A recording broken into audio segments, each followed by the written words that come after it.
Questions? Uh, Sure.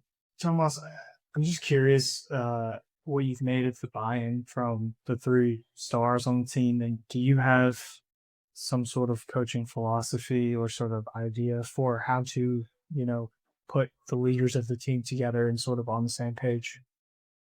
I don't think there's any magic tricks like anything else in basketball or coaching. I think they've been tremendous throughout this process. I know that there's a huge emotional component to all three, and they've been able to probably not bypass that, but work around it because the team needs it. And I have the utmost respect for that. And in the way they accepted me and the proposed, let's say, little tinkering on both ends of the ball, both ends of the floor, has been to me a very encouraging sign.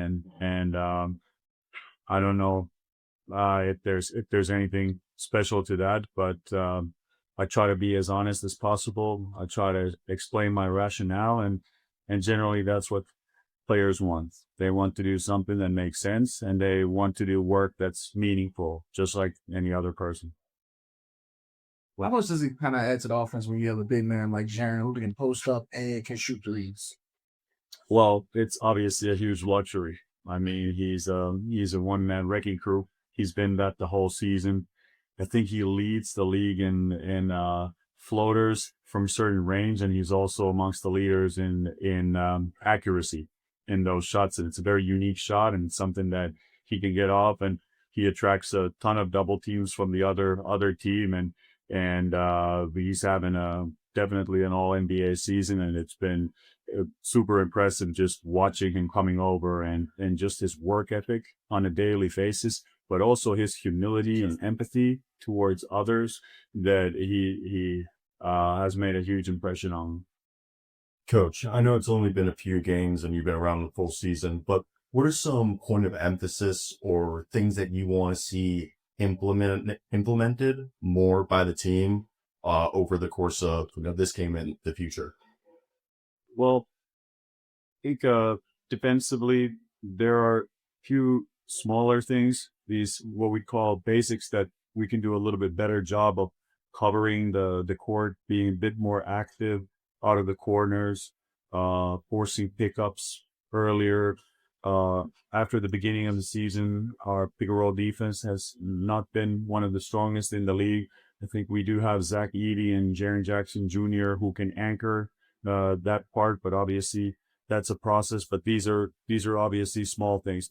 The biggest thing for us is to be really solid in the basics, do a good job with the defensive balance, whether it is following turnovers or offensive rebound. Make sure we have all five guys back, then do a solid job on the ball, but also help position and try to contest every possible shot. And that's a big thing for us. For example, today against a Heat team that's shooting the lights out in the last 6 games. Coach, you let me right there. What are you noticing most about this streak for Miami? What you're trying to take away today, so they don't have no these games where they're 124 points in very efficient fashion. Yeah, I mean, in the last 6 games, I think the Heat are second in offensive rating in the whole league, and that's being driven mostly by their shot quality and shot making. There's several guys who are making shots at a very high clip, and that's always a very dangerous proposition. And defensively, they've been good at it for years, but especially during this stretch, they're forcing a lot of turnovers. That generates also situations in transition, but their field goal defense has been good. So they're doing it across the board, especially in the shot quality and shot making departments throughout this run. Back to Drew. What is it like to coach Ja Morant? It's been a great experience. It's really been a great experience. If you would have told me a year ago, that would be in this situation, would have been a very odd event. And now I'm in this, I'm not trying to make it about myself. I'm just like, we view our role as the coaching staff in like trying to help the players come up with solutions to specific situations. And I think there's a misconception that maybe the the coaches come up with the ideas and then the players execute it. The players on court decision making that's the key aspect of everything.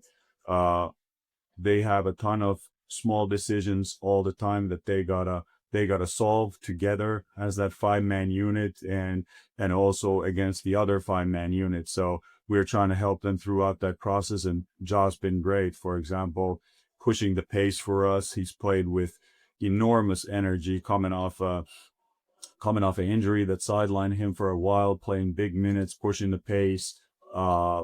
Overall, just uplifting. His energy is really uplifting to the spirit of the whole team. So couldn't be happier with him. Hey, Coach, just wondered if you had any relationship with Coach Spoelstra, whether here or internationally, when you were over there, and what his work was when he was here with the Heat for 17 years now. My only experience with Coach Spoelstra is that I used to do color commentary for a Finnish cable channel, and I commented, for example, both finals against the Spurs. So I've been an observer and a fan from afar, but that's as far as our relationship goes. And kind of on that though, I don't know how much you talked about this, but being the first head coach from Finland, how much have you kind of heard from people back home or back in Europe, being in this spot and kind of, your unique journey getting to this point? Yeah, I mean, my phone blew up and it was I would say challenging situation, because you're incredibly grateful and thankful for this opportunity, but at the same time, how it happened, it was a shock to me, and something not so positive happened to people who mean a lot to me, and just thought about it as try to do my job as well as possible, and obviously getting a lot of support, especially from Europe. It's a unique path that I have been on, and people recognize that. But again, it's I don't think that's the important part here, but the here and now, and then in the summertime, have more time to discuss over what has happened right now, fully focused on trying to get the win today. Coach, based on your experience and your success in Europe, and so many European players coming into the NBA year after year, now that you're in charge, how different or how similar is the NBA game based on your experience with the European game? Well, there's big fundamental differences already because of the schedule. That's I think the biggest one. Obviously, the biggest one is the talent level of the players.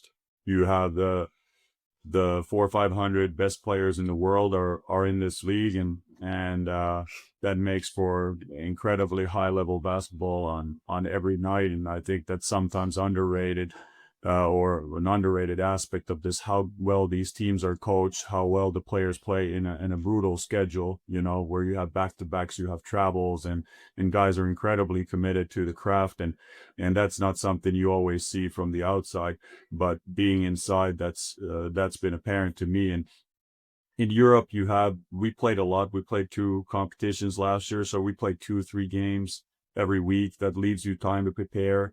Generally, that at least like 1 day plus then the shoot around for the next opponent. So it's a very different type of cycle. Here, everything is compressed, and you must really be precise in the feedback you give, that you don't overload the cognitive side of the players, because you don't want players to, you want the players to think on their feet, and if you have too many thoughts in your head, it'll be hard to move fast. So that's definitely a big difference. And then when it comes to practical differences, other ones are just the geography of the floor is different. The court is bigger, 3-point line is further away, players are more athletic.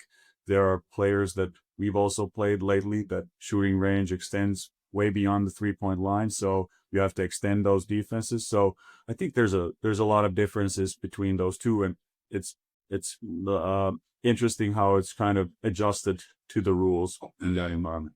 Then last question, Drew. Sorry, I can't let you go after the color commentary thing. So how did that? I think it's called analyst or analyst. whatever. So how did that? I wasn't doing the play-by-play. I was just double checking to see if you had a tagline or something, but I guess not. No, I wasn't that guy. I was the with the dry analytics there. Providing the facts. I was that guy. Thank you, Coach. Coach. We need to clear the room for the next interview. So